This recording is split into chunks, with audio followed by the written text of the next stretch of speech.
Bapa dalam surga, kami siap menikmati makanan rohani lewat renungan pada malam hari ini. Biarlah kiranya Roh Kudus-Mu berkuasa pada kehidupan kami agar setiap nasihat, teguran, bahkan ajakan membawa kami lebih berkenan di hadirat-Mu. Di dalam nama Yesus kami telah berdoa dan mengucap syukur. Amin. Saya mau cerita Pak Ulet, tapi ceritanya nggak bisa disingkat-singkat. Nanti ceritanya lebih panjang dari renungan, jadi saya renungan saja. Karena saya belum pindah jemaat, saya masih di sini, nanti bisa cerita di lain waktu. Jangan ada yang terbuang, itu judul firman pada malam hari ini. Jangan ada yang terbuang, diambil dari Yohanes pasal yang ke-6, ayat yang ke-11 sampai ayat yang ke-13. Firman ini firman yang suka diceritakan oleh ibu guru anak-anak tentang 5 roti dan 2 ekor ikan.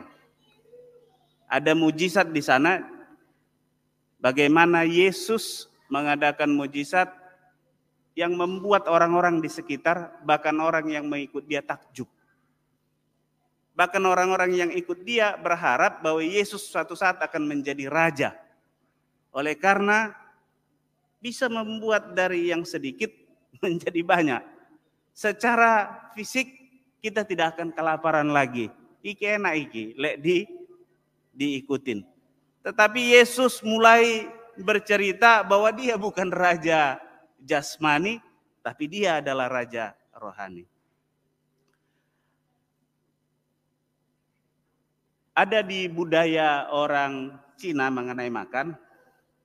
Orang Cina ini kalau makan katanya disajikan makanan, kalau boleh pada waktu makan itu jangan sampai yang di piring itu habis semua.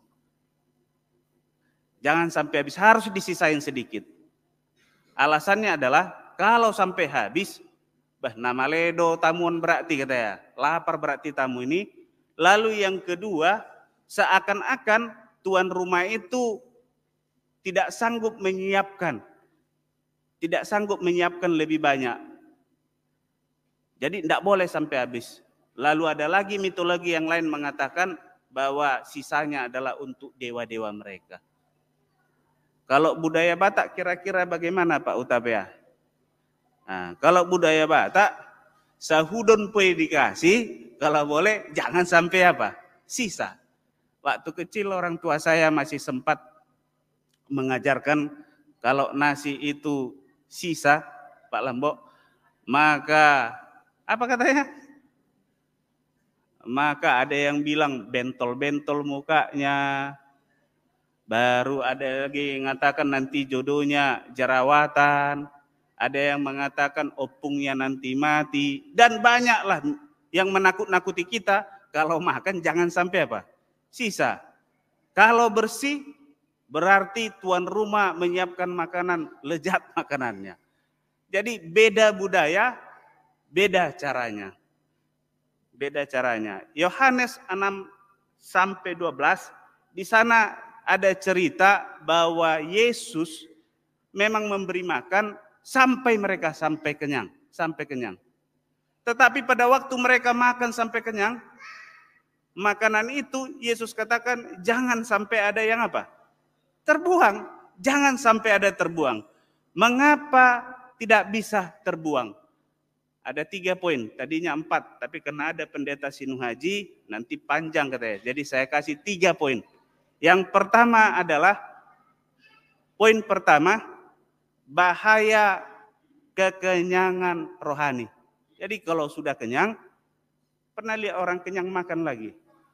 Dang marna butong katanya, enggak kenyang-kenyang, perut karet katanya. Ternyata bahaya juga, Pak Ulet. Bahaya kalau sudah kenyang berhenti. Bahkan sebelum kenyang disuruh berhenti. Bahaya. Kenapa? Bisa kita baca di dalam Ulangan 6 ayat 11 sampai 13 dan Hosea 13 ayat 5 sampai 6. Tuhan mengatakan kalau kamu kenyang maka kamu biasanya tidak berjaga-jaga lagi. Makanya Alkitab mengajarkan hati-hati kalau kamu kenyang. Apa urusannya dengan kekenyangan rohani? ternyata orang yang sudah kenyang rohani, susah Roh Kudus bekerja pada dirinya. Tidak bisa bekerja Roh Kudus itu, karena sudah kenyang. Itulah yang membuat Yesus mungkin mengatakan di dalam Matius pasal 5, berbahagialah orang yang lapar dan haus. Karena orang yang lapar dan hauslah yang suka mencari apa? Makanan rohani. Kalau orang sudah kenyang rohaninya, sudah terlalu pintar, tidak mau mendengar nasihat. Jangankan Roh Kudus, firman Tuhan pun akan diabaikan. Lalu akan mengatakan perasaan saya, yang saya pelajari, yang saya tahu, dan lain-lain. Ciri-ciri orang yang sudah kenyang rohani. Bahkan menjadi fanatik. Menjadi orang yang sangat fanatik. Lalu Yohanes pasal 6 ayat 26 mengatakan kekenyangan rohani juga bisa membuat motivasi yang salah. Itulah yang terjadi kepada murid-murid yang mengikut Yesus. Dari antara 5.000 orang itu tak ada yang mau mengikut Yesus sesudah Yesus menceritakan bahwa dia bukan raja untuk dunia. Dia raja rohani. Satu pun tidak ada yang mau mengikut mereka. Karena mereka hanya ingin mencari apa? Kenyang jasmani. Tetapi Yesus katakan, aku bukan raja untuk kenyang jasmani, tetapi kenyang akan rohani. Bahkan siapa yang makan rotiku tidak akan apa? Lapar lagi. Yang kedua adalah jangan kehilangan realitas mujizat. Jangan kehilangan realitas mujizat. Banyak orang Kristen, apalagi orang Advent, tadinya dia bukan Advent, tetapi sesudah masuk Advent, Tuhan kasih banyak mujizat.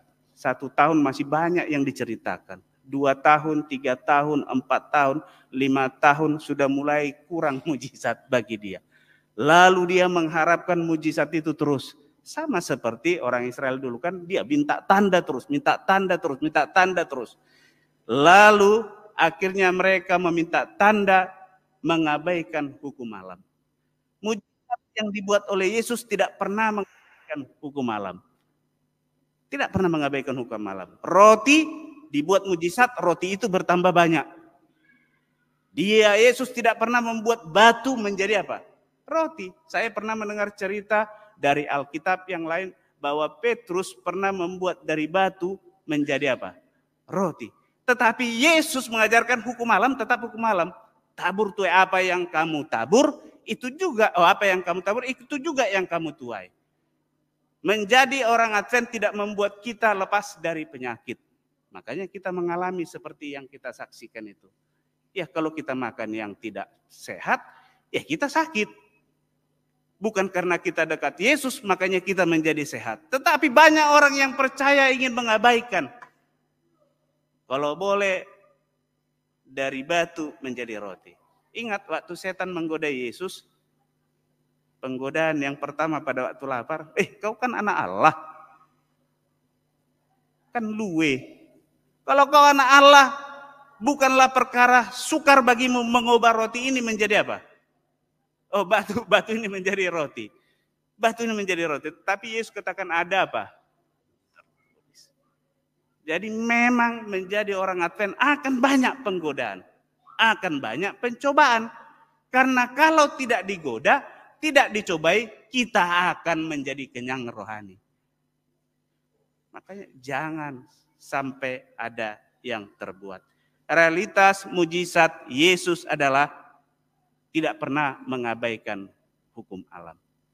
Makanya jangan berdoa, Pak Hutapea, kalau boleh Tuhan hujan bercampur dolar. Karena tak akan ada itu. Tak akan ada. Yesus tidak akan pernah memberikan mujizat yang tidak sesuai dengan hukum apa? Hukum. Yang ketiga, karena sudah 2 menit lewat, yang ketiga adalah yang terbuang itu juga mujizat Tuhan. Jadi kenapa Yesus bilang jangan sampai ada yang terbuang. Di ayat yang ke-13 di sana dicatat ada 12 bakul yang tersisa. 12 bakul. 12 bakul. Banyak apa tidak? Bagi orang yang kenyang itu adalah sampah. Bagi orang kenyang itu tidak lagi mujizat. Mereka sudah kenyang. Sudah kenyang. Tapi Yesus bilang kumpulkan itu. Karena itu mujizat. Bagi siapa? Bagi orang yang tidak berada di tempat itu. Saudara-saudara pernah kita dengar KKR? Bah, holanido terus katanya. Kalau kita KKR, orang Advent nggak mau datang. Kenapa? Itu aja terus yang dibahas katanya. Tapi kalau diceritain gosip, mau datang. Kalau diceritain gospel, itu aja terus. Mau si Misa pun KKR, mau si Kuntara pun KKR, mau si Sorongsong pun KKR, mau si Wagiran pun KKR. Ya memang isi Alkitab hanya itu. Makanya kita karena sudah sering kita dengar pekabaran ini, menjadi kenyang rohani. Enggan kita mendengar menu yang itu saja. Tapi saudara-saudara, jangan dilupakan. Coba bayangkan orang yang tak pernah mengenal Tuhan yang ada di rumah kita mendengarkan pekabaran itu. Bagi dia itu mujizat. Mungkin pembantu kita, mungkin mertua kita, mungkin suami kita, mungkin istri kita yang belum seiman. Makanya pekabaran itu selalu disampaikan. Janganlah itu terus, kok banyak itu terus. Ada orang ciri khasnya kedatangan Tuhan, hanya itu terus kedatangan Tuhan. Ada lagi hanya penata layan, itu terus kedatangan. Ya memang hanya itu isi Alkitab. Sehingga kita menolak, karena kita merasa sudah apa? Kenyang rohani. Paling itu nyakot banyak tambunan katanya. Paling itu nyakot banyak si Lambok katanya. Itu nyakot banyak si Del katanya. Itu nyakot banyak si Sinu Haji.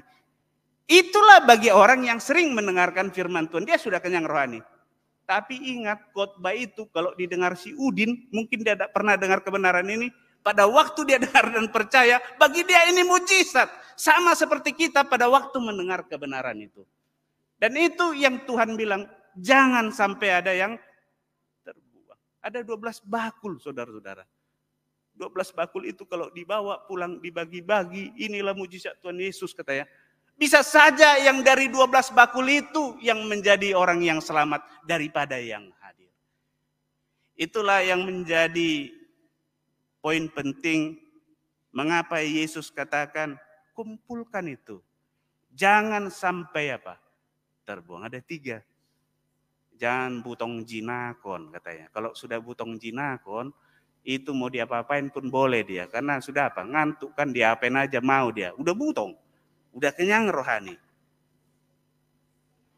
Yang kedua, jangan juga berharap pada waktu masuk Advent bahwa kita tidak akan mengalami pencobaan. Banyak orang yang akan menyakiti kita sesudah kita masuk Advent. Waktu belum Advent semua baik-baik saja. Sekarang sesudah masuk Advent kok gini Pak ya? Tadi ku api kok gini ya Pak? Ya memang kita sedang diuji. Dimurnikan. Hukum tabur tuai. Hukum alam. Yang ketiga, jangan menganggap yang terbuang itu semuanya sampah. Kadang-kadang yang kita anggap terbuang itu bisa menjadi berkat bagi orang lain. Saya mau kasih satu contoh. Saya punya jaket dari Amerika, dikirim dari Amerika. Waktu dikirim masih muat sama saya. Karena saya masih L dulu ukurannya. Tapi jaket itu sekarang nggak muat lagi sama saya. Tapi mereknya terkenal, mahal, saya tahu bagus. Sehingga saya tidak pernah buang ini. Karena jaket ini mahal bagi saya. Waktu saya dapat, orang bawa dari Amerika. Baru, bukan bekas. Tetapi jaket itu ada di lemari dan tidak terpakai. Karena ukurannya L. Saya 3XL, Pak Ulet. Semoga besok jadi L lagi. Tapi lama Pak, saya sudah 1 bulan baru 2 kilo turun Pak. Yang saya mau ceritakan adalah seandainya saya kasih jaket itu sama orang lain, menurut saudara, apakah itu menjadi mujizat bagi dia? Ya. Ada beberapa anggota yang saya gembalakan dan saya kenal. Pada waktu kami memberikan baju yang tidak bisa lagi saya pakai karena ukurannya, dia katakan atau jaket, Pak Pendeta, orang ini tidak setia. Salah satunya adalah Ketua Jemaat Putra Agung. Tidak mampu dia beli jaket kulit. Jaket ini dari Garut dulu saya terima waktu saya KKR. Tapi karena sudah tidak muat lagi, saya pakai cuma sampai di sini kan. Karena sudah tidak muat. Tapi tak ada uangnya untuk membeli. Tapi waktu saya bilang, saya punya jaket tapi tidak bisa saya pakai. Dia ingat sampai saat ini. Padahal dia dulu masih SMA, sekarang dia sudah tua. Dia ingat Pak Pendeta, kalau enggak jaket ini mungkin Maksud saya adalah kadang-kadang barang-barang kita yang terbuang tidak kita gunakan, tapi kita pakai, kita kasih kepada orang yang menggunakan. Bagi dia itu mujizat. Bagi kita tidak apa-apa, tapi bagi dia itu apa? Mujizat. Begitu juga rohani. Bagi kita mungkin biasa saja Pak Dedi khotbah, tapi bagi orang yang belum pernah mendengar kebenaran, coba Pak Dedi khotbah di Punguan. Orang akan bilang, karena mereka nggak pernah dengar di Tanjung Anom. Kalau Opung Senturu yang khotbah di Punguan, orang akan bilang gini, baru HUBG banget. Karena memang nggak pernah didengarkan oleh orang lain kebenaran yang seperti kita pelajari. Tapi bagi orang-orang yang di Tanjung Anom yang tiap hari mendengar khotbah kita, khotbah itu biasa saja. Tetapi dengan pertolongan Tuhan, apapun talenta kita, apapun karunia kita, yang mungkin dianggap orang tidak ada gunanya, coba kalau kita berikan kepada orang lain yang belum mengenal kebenaran. Saya yakin orang lain akan bilang, aduh inilah mujizat apa? Mujizat. Tuhan sedang ajarkan kepada 5.000 orang dan murid-muridnya. Jangan sampai ada terbuang. Karena yang terbuang itu juga adalah apa? Mujizat. Kiranya firman ini sudah lewat 15 menit. Akan memberikan kekuatan kepada kita. Karena kita dipanggil oleh Tuhan memiliki karunia, kelebihan, talenta. Yang semoga itu jangan kita tidak gunakan.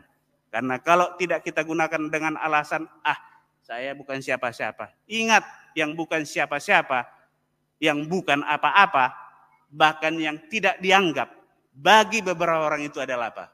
Mujizat. Semoga umat-umat Tuhan yang ada di Tanjungan ini tetap setia. Jangan kenyang rohani dulu. Jangan pernah lupa bahwa hukum tabur tuai ada. Karena Yesus tidak pernah membuat mujizat menolak hukum alam. Dan yang ketiga, jangan sampai mengabaikan apa yang sudah Tuhan berikan. Karena kadang-kadang kita anggap rendah, tapi bagi orang lain itu adalah mujizat. Tuhan memberkati kita. Saya bawa dalam doa. Amin.